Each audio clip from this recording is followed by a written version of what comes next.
Nesta aula, aprenderemos como os computadores são programados, tópico importante para nossa introdução neste mundo da programação. Mas, afinal, o que é programar? Vamos descobrir agora mesmo. Quando queremos programar um computador, devemos escolher uma linguagem de programação adequada e um aplicativo para editar nossos programas. Os aplicativos usados para escrever e executar programas são conhecidos como softwares de desenvolvimento, pois os programas serão desenvolvidos com a ajuda destes softwares. A escolha do software de desenvolvimento dependerá da linguagem a ser usada. Trataremos das principais linguagens na próxima aula.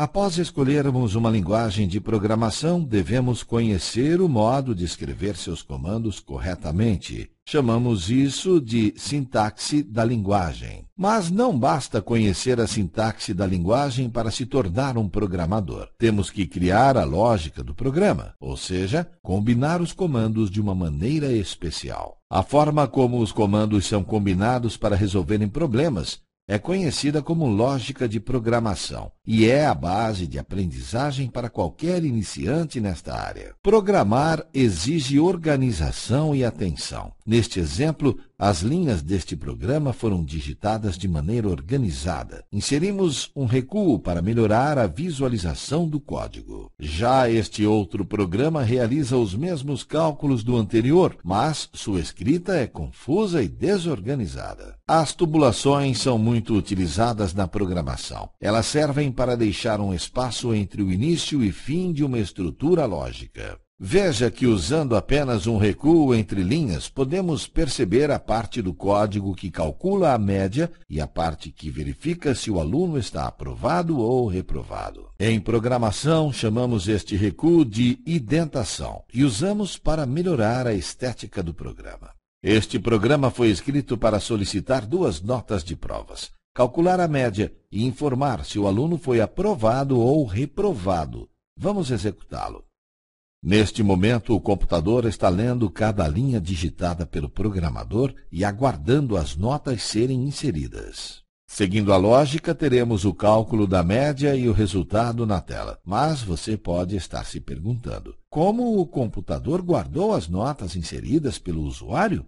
Vamos ver. Voltando ao código-fonte, notamos que existem palavras em português e outras em inglês, sendo que a maioria apresenta abreviações. O que interessa neste momento são as palavras que estão em português, como nota 1, nota 2, média e resultado. Estas palavras foram criadas para armazenar valores na memória do computador. Elas são chamadas de variáveis. Já as abreviações em inglês são códigos particulares da linguagem C. As variáveis são criadas pelo programador e podem ser uma palavra ou sequência de caracteres, e cada linguagem de programação possui restrições no nome a ser criado. A maioria das linguagens de programação não aceitam variáveis contendo acento circunflexo ou agudo, muito menos espaços entre o nome da variável. Revendo este programa, podemos entender o que está acontecendo a cada mudança de linha. Vemos logo no início todas as variáveis que serão usadas durante a execução